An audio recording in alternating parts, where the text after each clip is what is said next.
The wind was a blade against Sarenvale's skin, sharp and merciless. Each gust stole what little warmth her threadbare cloak offered, leaving her bones aching with a familiar, deep-seated chill. It was a cold that had lived inside her for years, long before this bitter winter had descended upon the northern ridge. She pulled the hood lower, a futile gesture against the swirling snow that clung to her white lashes and melted on her pale cheeks. Her hair, the color of fresh snow itself, was indistinguishable from the blizzard around her, making her feel even more like the ghost everyone had always claimed she was. This journey was madness, she knew.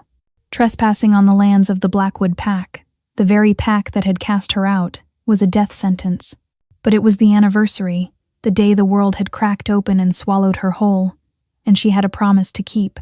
A silent vow made to the 2 stone markers that were all she had left of a life before the whispers, before the shame, her parents. The thought of them was a dull ache, a phantom limb that throbbed with memory. They had loved her unconditionally, had called her their little moonbeam, their winter miracle. They had never looked at her pale skin, her crimson-tinged eyes, and seen a curse. They had seen only their daughter, but their love had not been enough to shield her from the world, or from the rogue attack that had stolen them from her when she was just a child. After their deaths, she had been passed to her uncle, Lord Garin Thorne, and the warmth had bled out of her life entirely. He was her father's brother, but they shared no kinship of the heart. To him, she was a stain on his family's honor, a living symbol of misfortune. He had hidden her away, spoken to her in clipped, disgusted tones, and reminded her daily that her very existence was an embarrassment.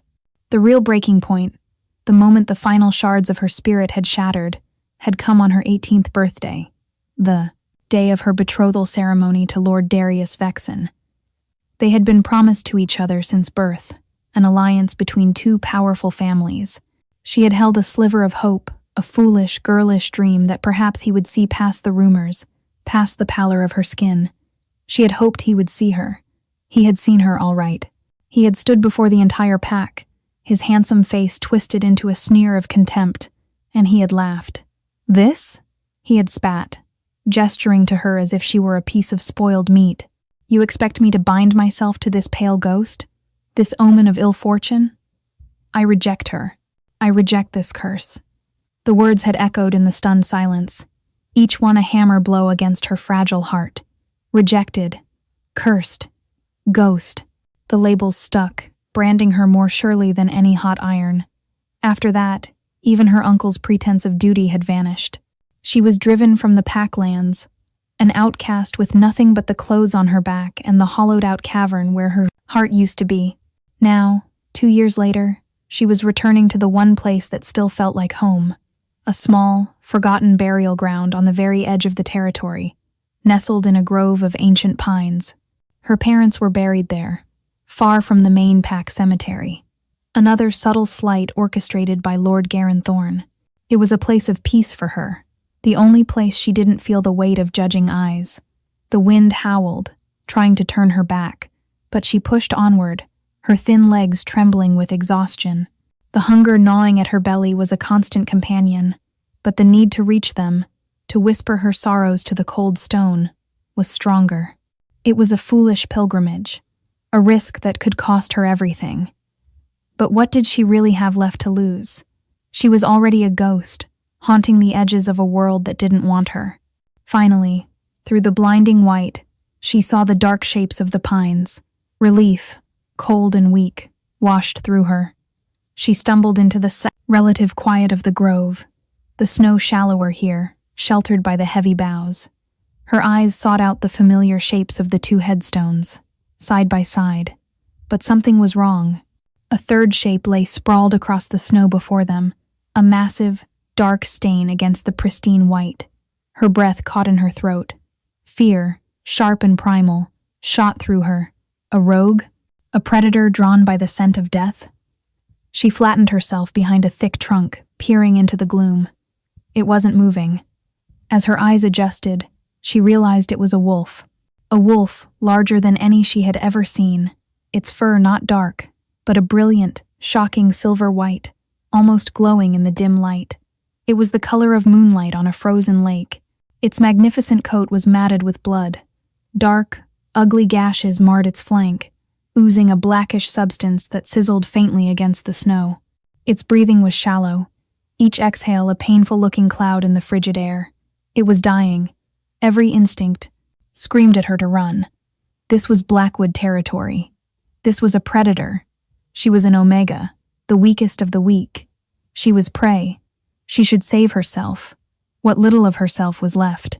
But as she watched the great beast's chest stutter with a pained gasp, something else stirred within her. Compassion. It was a foolish, dangerous emotion that had brought her nothing but pain, yet it refused to die. She looked at the magnificent creature, brought low and suffering, and she saw a reflection of her own lonely agony. Here was another being, alone and dying in the cold. She couldn't leave it. She just couldn't. Taking a hesitant step forward, she moved from the safety of the trees. The wolf didn't stir. Its eyes were closed, its massive head resting on the snow as if it had finally surrendered. "Hello?" she whispered, her voice immediately snatched away by the wind. She knelt beside it, her own cold forgotten in the face of its immense suffering. The wounds were deep, and the black ooze spoke of poison. Wolfsbane, and a potent strain at that. She had no idea how to cure it, but she couldn't just watch it die. Without a second thought, she unwrapped the thickest part of her cloak, the one piece of quality wool her mother had woven for her, and began tearing it into strips. Her hands, numb with cold, fumbled with the fabric. "I don't know if this will help," she murmured to the unconscious wolf, her voice soft and shaky. "But it's all I have." She gently cleaned the edges of the wounds with snow, her touch as light as a falling feather. The wolf flinched in its sleep, a low growl rumbling in its chest, but it did not wake. She took the strips of her cloak and began to bind the wounds, tightly enough to staunch the bleeding, but not so tight as to cause more pain. As she worked, the loneliness that was her constant shadow pressed in, and she found herself talking, the words spilling out in a quiet, desperate stream. "You're so beautiful," she whispered, her fingers brushing against the surprisingly soft, silver-white fur. "They call me a ghost because of my hair. The color of bad luck, they say. But yours is like the moon." She confessed everything to the dying wolf, the silent clearing her confessional. She told him about her parents, about the warmth of their love and the cold emptiness of their absence. She spoke of Lord Garanthorn and his cruel words, of the endless nights she had spent crying herself to sleep in the cold attic he'd called her room, and she told him about Lord Darius Vexen. The shame of that day was still a fresh, gaping wound.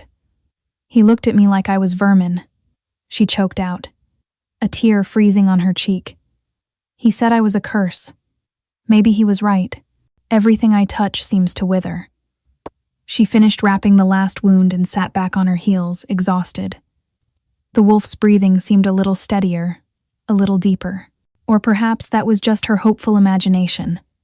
The blizzard raged on, and the temperature continued to plummet.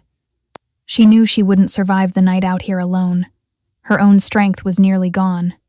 She looked at the massive, warm body of the wolf. It was a risk, a terrible risk.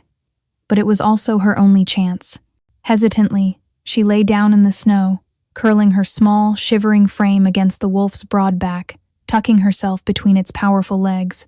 The heat radiating from its body was a shock, a profound comfort that seeped through her thin clothes and into her frozen limbs. It was more warmth than she had felt in years. She buried her face in its thick fur, inhaling the scent of pine, winter, and a raw, untamed power that should have terrified her. Instead, it felt like a strange sort of sanctuary. "At least," she whispered into the fur, her eyelids growing heavy, "we won't die alone." With that final, desolate thought, Saren Vale surrendered to the encroaching darkness, her small, pale form nestled against the silver giant, two outcasts weathering in the storm together. Saren Vale awoke to a world of jarring silence.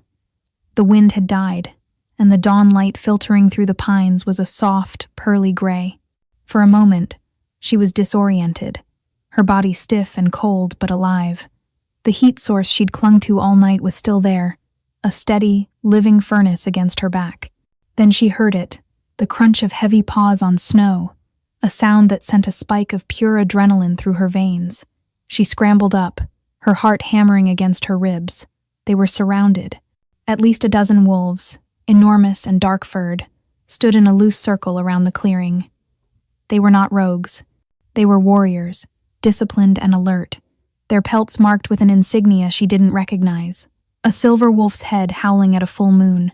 Fear, cold and sharp, seized her. They had found her. Trespassing. The penalty was death.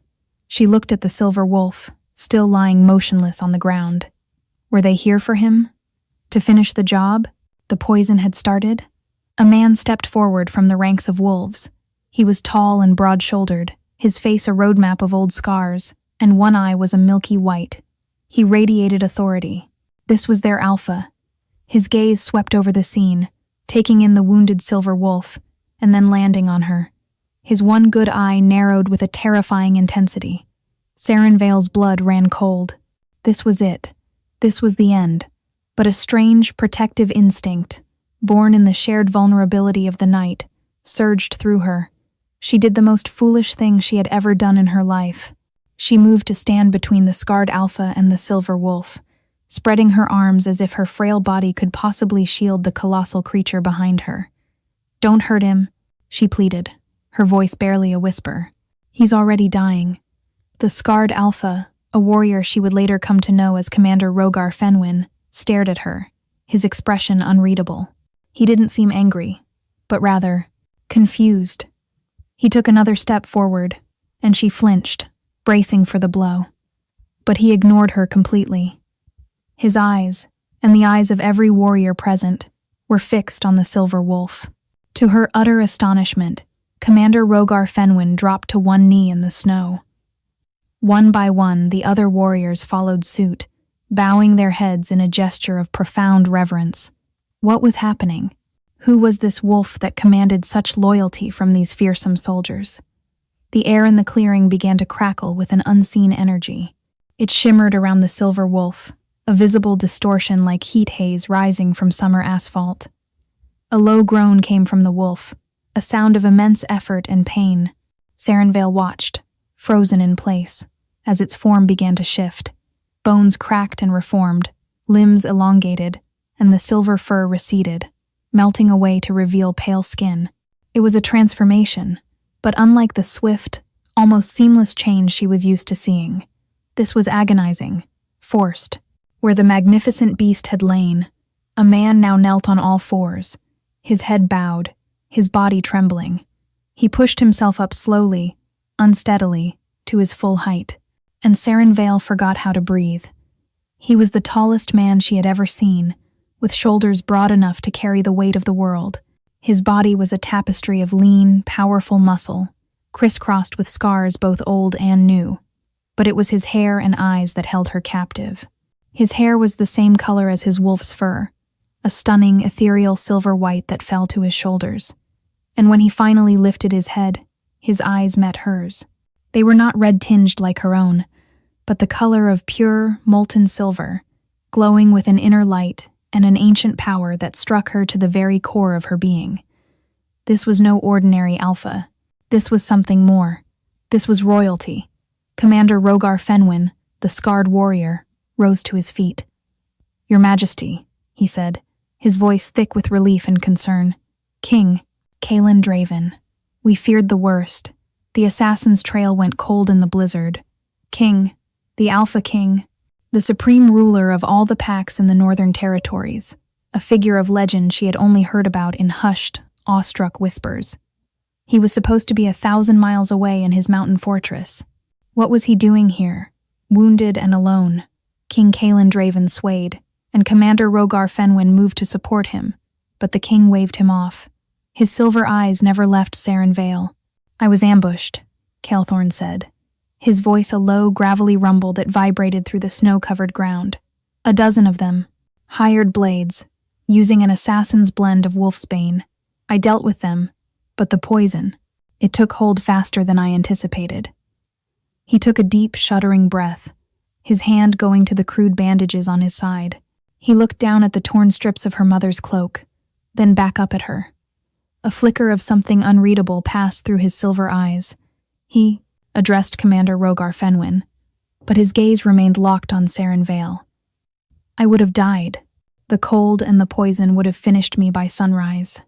He raised a hand and pointed a single, steady finger at her. This Omega, she saved my life. The collective gaze of the royal guard shifted to her. The suspicion in their eyes was replaced by a wave of shock, confusion, and a dawning, grudging respect. Saren Vale felt her face flush. She wanted the ground to open up and swallow her. She had touched a king. She had spoken to him as if he were a common stray. She had huddled against his body for warmth.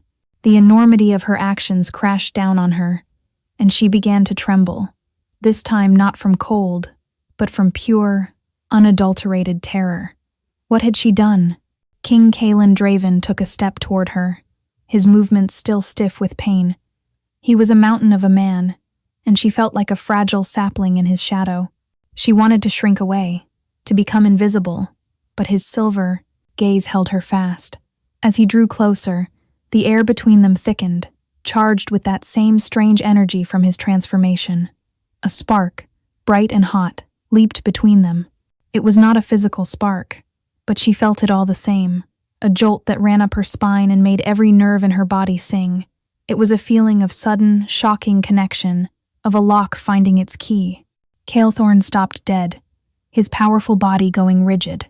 His silver eyes widened, the pupils dilating until they were almost black. The look on his face was one of utter, profound astonishment. He stared at her, not as a king looks at a subject, or as a man looks at a stranger, but as if he were seeing the sunrise for the very first time. He breathed a single word, a word that shattered the quiet of the morning and the foundations of Saren Vale's world. Mate. The word was not a question. It was a statement of absolute, unshakable fact. It hung in the frozen air, imbued with centuries of meaning, destiny, and power. Saren Vale's mind went blank. It was as if her brain had simply ceased to function. Mate. The Alpha King's mate. It was impossible. It was a cruel joke. The Solara, the Moonweaver, the Weaver of Destinies, could not be so capricious, so insane. She was Saren Vale, the outcast, the rejected, the pale ghost. She was broken, worthless, and utterly alone. Her voice, when she found it, was a pathetic squeak. No, she whispered, shaking her head frantically. She took a step back, stumbling over her own feet. No, you're mistaken. The poison must be making you see things. I'm nobody. The king's expression softened, the shock giving way to a look of such intense, bone-deep certainty that it terrified her more than any anger could have. The goddess does not make mistakes, he said, his voice gentle but firm, leaving no room for argument. He took another step, closing the distance between them. He was so close now she could feel the heat rolling off his body, could see the flecks of a darker gray in his silver irises. I have waited 300 years for this moment. I would know my own soul when I see it. But you don't see me, she cried, the words tearing from her throat, raw with years of pain. You see what you want to see. I am flawed. I am a curse. My own pack threw me away. My own betrothed rejected me in front of everyone. I am not fit to be the mate of a common warrior, let alone a king. The desperate, ugly truth of her life spilled out, and she hated the sound of her own pathetic pleading. She was trying to warn him, to push him away before he could see the truth for himself, and cast her aside just like Valerius had. The second rejection would surely kill her. Kaelthorn listened to her frantic denials, his expression unchanging. When she finally fell silent, gasping for breath, he reached out, his large hand moving slowly, giving her time to pull away. She stood frozen as his fingers gently brushed a strand of white hair from her face. His touch was like a brand, sending a shiver of warmth through her. Flawed? He repeated softly, his thumb stroking her cheekbone. I see strength that has endured unimaginable cruelty. Cursed? I see a mark of the ancient lunar bloodline, a lineage so old and powerful that lesser wolves have forgotten its meaning and now fear it as an ill omen. He leaned in closer, his voice dropping to an intimate whisper. My own lineage. They call you a ghost? Then we shall be ghosts together. He straightened up, his silver eyes blazing with a conviction that stole the air from her lungs. "You say you were rejected. The fool who cast you aside did not reject you. He rejected a gift from the goddess herself. He threw away the moon because he was too blind to see its light." He turned his head, his commanding gaze sweeping over his stunned warriors. His voice rose, no longer soft and intimate, but filled with the booming authority of a king making a royal decree. "Hear me. This is Saren Vale, my fated mate. From this day forward, she is your queen." The proclamation echoed through the silent grove. The royal guards, to a man, dropped to one knee again, but this time their heads were bowed to her, to Saren Vale, the nobody, the outcast. "You will show her every honor, every respect," Kelthorn commanded. "Her word is my word.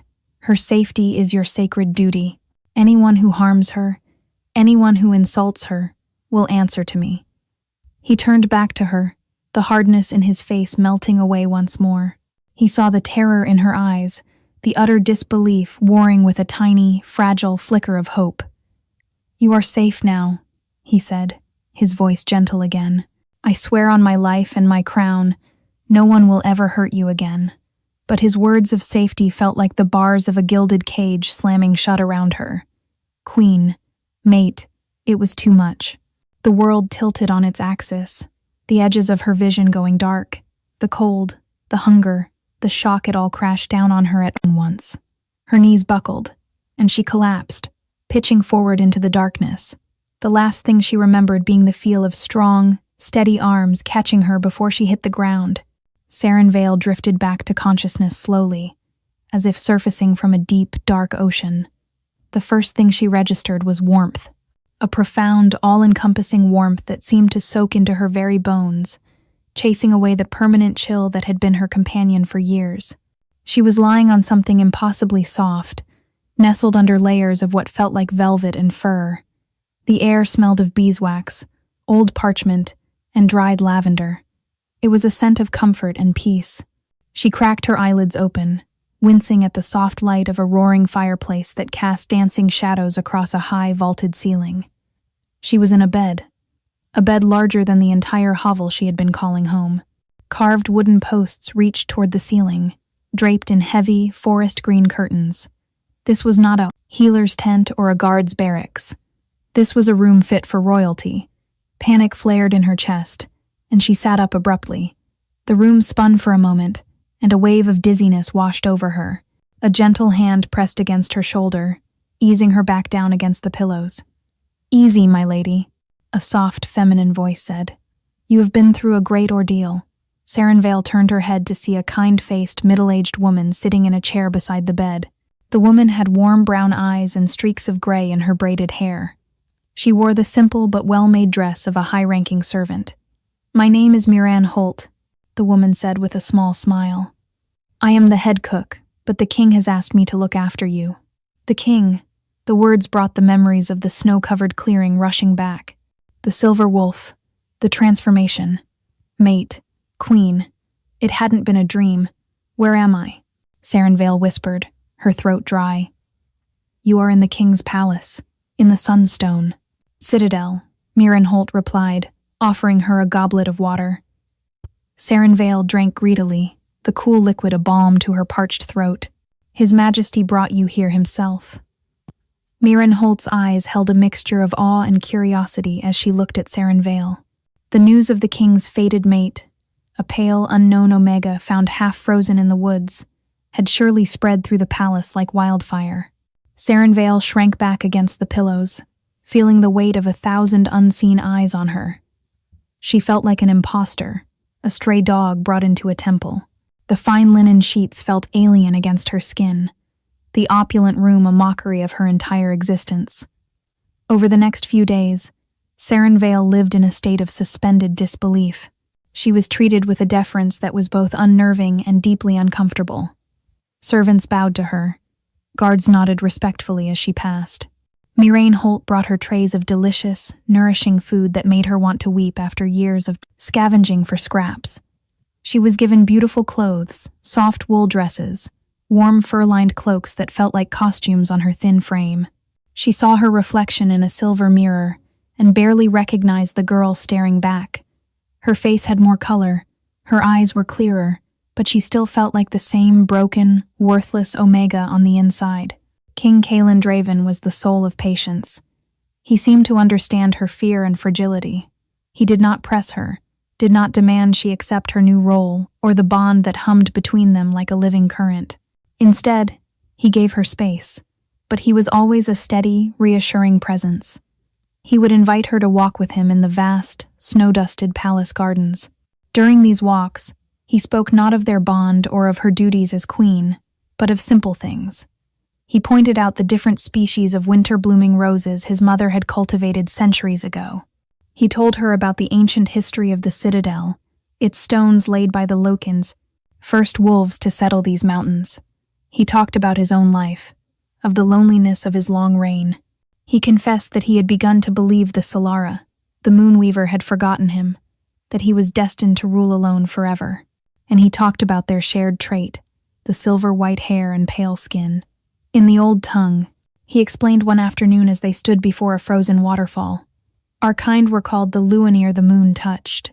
It was believed we were born with a fragment of the moon's spirit in our souls. It was a sign of great wisdom and compassion. It was only in the last few centuries that fear and superstition twisted it into a curse. He reached out and gently touched a lock of her white hair. It is not a curse, Sarenvale. It is a crown. His words were a balm on a wound she hadn't even realized was still festering.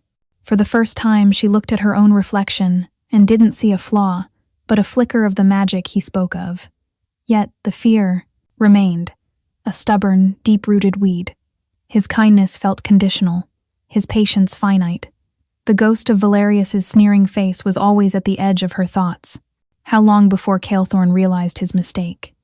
How long before he saw the scared, broken Omega beneath the fine clothes and decided she wasn't worthy?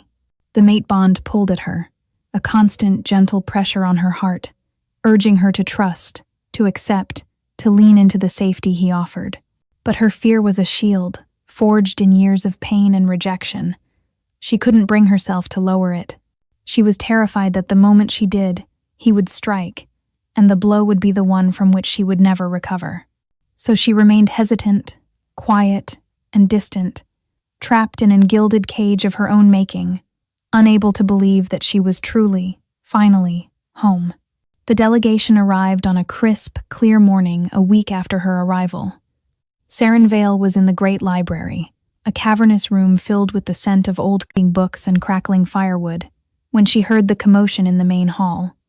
Kaelthorn had encouraged her to explore the palace, to treat it as her own home, though the concept was still alien to her. Curiosity piqued. She peeked out from behind a towering shelf of scrolls. A group of wolves from a visiting pack were being announced by the royal herald, Thalen Crown. They were here to pay their annual tribute and deliver reports.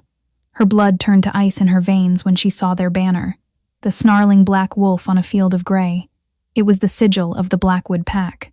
Her heart began to pound a frantic, terrified rhythm against her ribs. She saw him immediately. Her uncle, Lord Garin Thorne, stood at the head of the delegation, his face set in its usual stern, disapproving lines. And beside him, looking arrogant and self-important in his formal attire, was Lord Darius Vexen. The sight of them stole the air from her lungs. This was her worst nightmare realized. They were here, in her sanctuary. She instinctively recoiled, melting back into the shadows of the library, her mind racing. She had to hide. If they saw her, what would they do? What would they say? They would expose her. They would tell the king what she truly was, a rejected, worthless Omega. And then he would see. He would see the truth and cast her out, just as they had. She tried to slip away, to find a back corridor that would lead her back to the safety of her chambers. But it was too late. Kaelthorn strode into the hall from the throne room, his presence immediately commanding the attention of everyone present. He nodded a formal greeting to the delegation, his silver eyes cool and assessing. And then he glanced toward the library, his gaze finding her instantly, as it always did. A small, encouraging smile touched his lips. He thought she had come to greet the visitors. Before she could signal her distress, Lord Garin Thorne and Lord Darius Vexen followed his gaze. Their eyes landed on her. For a moment, there was only confusion on their faces. They saw a woman in a fine velvet gown, her white hair elegantly braided with silver thread, standing in the king's library. Then, recognition dawned. Valerius's eyes widened, and a slow, cruel smirk spread across his handsome face. He saw not a future queen, but the same pathetic Omega he had thrown away, somehow dressed in borrowed finery. Lord Garanthorn's expression soured, his lips thinning in disgust. Well, Valerius said, his voice loud enough to carry across the polished marble floor. Look what the palace cat dragged in, the pale ghost. He took a swaggering step forward, his eyes roaming over her with a possessive insolence that made her skin crawl. I must say, Saren Vale, you clean up surprisingly well. What are you doing here, little curse? Did you sneak in to steal from the kitchens? His words were laced with the same casual cruelty she remembered so well, designed to humiliate and diminish her. She felt herself shrink, the familiar shame washing over her in a suffocating wave. She wanted to be invisible. She wanted to die. Lord Garanthorn stepped forward, his voice dripping with false piety as he addressed Calethorn, though his eyes were fixed on Saren Vale with cold fury. Your Majesty, I must apologize for this creature. She is a disgrace from our pack, an outcast we banished for her own good. She has a habit of wandering where she does not belong. Valerius took another step, his smirk widening as he reached for her arm. She is still Blackwood property, technically. He sneered. Whatever trouble she has caused, we will deal with her. You will come with us now, Omega. He saw her as nothing more than a stray to be collared and dragged away. His fingers were about to close around her wrist when a blur of motion intervened.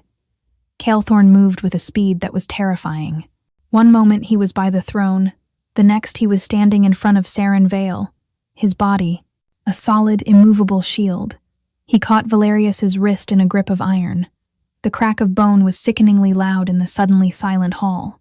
Valerius screamed, a high-pitched sound of shock and agony. You will release my mate, Calethorn said. His voice was not loud. It was a low, deadly growl, colder than any winter wind, and it promised death. He squeezed, and Valerius fell to his knees, his face white with pain. At that moment, Calethorn unleashed his alpha aura. It was not the casual pressure of a dominant wolf. It was the full, unrestrained power of an ancient king. It crashed down upon the hall like a physical weight, a force of nature that buckled the knees of every member of the Blackwood delegation. Lord Garanthorn collapsed to the floor, gasping for air, his face a mask of terror as he finally understood the gravity of his mistake. Calethorn's silver eyes, blazing with a fury that was truly terrifying, were locked on Valerius. You dare, he hissed the words, vibrating with power, to lay your filthy hands on your queen? He shoved Valerius away, sending him sprawling on the floor. You speak of curses? The only curse here is your own monumental stupidity. The Solara, the Moonweaver, gifted you with a treasure beyond measure, and you were too arrogant and too blind to see it. You cast away the moon and settled for dust. He turned his wrathful gaze on Lord Garanthorn, who was trembling on the marble. And you, who were sworn to protect her, you tormented her. You called her a disgrace. You are the disgrace. You are a stain on the honor of the Alpha title. He drew himself up to his full, imposing height, the very air seeming to bend to his will. This is my decree, he boomed, his voice echoing off the stone walls. The Blackwood pack is on notice. You will return to your lands and remove these two from all positions of power. They will live out their days as the lowest of Omegas, stripped of all rank and privilege. If I ever hear that Saren Vale's name has been spoken with anything but the utmost reverence in your territory, I will not send a warning. I will send an army, and I will wipe your pathetic pack from the face of this earth. He looked down at the groveling, humiliated wolves. Now get out of my sight. Scrambling like beaten dogs, Marius and Valerius, clutching his broken wrist, crawled and stumbled their way out of the great hall, their delegation scurrying after them. The hall was silent once more, the oppressive weight of the king's aura slowly receding. And in that silence, a single sound could be heard, a soft sob. Vale stood where Calethorn had shielded her, tears streaming down her face. But they were not tears of fear or shame. They were tears of profound, earth-shattering relief. The walls she had built around her heart, the shield of fear she had carried for so long, had not just cracked. They had been utterly obliterated by the force of his fury, by the ferocity of his defense. He had not believed them. He had not cast her out. He had stood before her tormentors and called her a treasure. He had called her his queen. He had defended her. For the first time in her entire life, someone had fought for her. The last of her doubts, the last of her fears, washed away in the flood of her tears, leaving behind only the pure, brilliant warmth of the bond that connected her to the magnificent king who stood before her. As the last of the Blackwood delegation scrambled from the hall, Calethorn's rigid posture softened. The terrifying king vanished, and in his place was the man who had spoken to her of winter roses. He turned to her, his silver eyes filled with a fierce, protective tenderness. He saw her tears, and a flicker of concern crossed his face.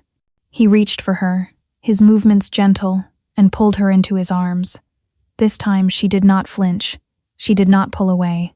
She collapsed against him, burying her face in the hard warmth of his chest, her hands clutching his tunic as if he were the only solid thing in a spinning world. He held her, one hand stroking her hair, the other resting securely on the small of her back, simply letting her cry. He was her anchor in the storm, her shield, her sanctuary. "I was so scared," she finally whispered against his chest, her voice muffled by the fabric. Her tears began to subside, replaced by a sense of calm she had never known. "I know," he murmured into her hair, his deep voice a comforting vibration against her ear. "I am sorry you had to see them again. I should have foreseen it." She pulled back just enough to look up at him, her tear-stained face open and vulnerable. The fear was gone from her eyes, replaced by a dawning wonder and a certainty that felt as deep and true as the earth beneath her feet. "You called me a treasure," she said, her voice filled with awe. He smiled, a genuine, breathtaking smile that lit up his stern features. "Because you are. You are the most precious treasure in all my lands, Vale." Taking a deep, shuddering breath, she met his gaze, her own crimson-tinged eyes clear and resolute. The hesitation was gone. The internal conflict was over. All that was left was the undeniable truth of the bond that pulsed between them, a living, breathing entity of light and warmth. "I accept," she said, her voice quiet but strong, ringing with a newfound confidence. "I accept the bond, Calethorn." She saw the immense tension he had been carrying in his powerful shoulders finally dissolve. A wave of profound relief washed over his face, so potent it was almost tangible. "I choose you," she added, the words feeling more right than anything she had ever said. She needed him to know this wasn't just fate or destiny for her. It was a choice, her choice. His silver eyes shone with a joy so intense it stole her breath. "And I," he said, his voice thick with emotion, "will spend every day of my long life proving you made the right choice." He gently cupped her face in his large, warm hands, his thumbs stroking the tears from her cheeks. He looked at her as if she were the most beautiful, miraculous thing he had ever seen. He lowered his head, his gaze never leaving hers, giving her every chance to turn away. She did not. She leaned into his touch, rising on her toes to meet him. Their lips met, and the world fell away. It was not a kiss of frantic passion, but of deep, resonant homecoming. It was the feeling of a fractured soul being made whole, of a wanderer finally finding their way. A brilliant, golden light exploded behind her eyes, the mate bond sealing itself between them, a permanent, unbreakable connection. It was fire and lightning, peace and sanctuary, all at once. In his kiss, she was no longer the outcast, the ghost, the curse. She was loved, she was cherished, she was queen. The weeks that followed were a blur of joy and discovery. The official mating ceremony was a grand affair, celebrated throughout the kingdom. Wolves from every allied pack came to pay their respects, their eyes filled not with pity or scorn, but with genuine reverence for the king's chosen. Vale stood beside Calethorn on the great balcony of the citadel, no longer hiding in the shadows but bathed in the warm light of the Sunday.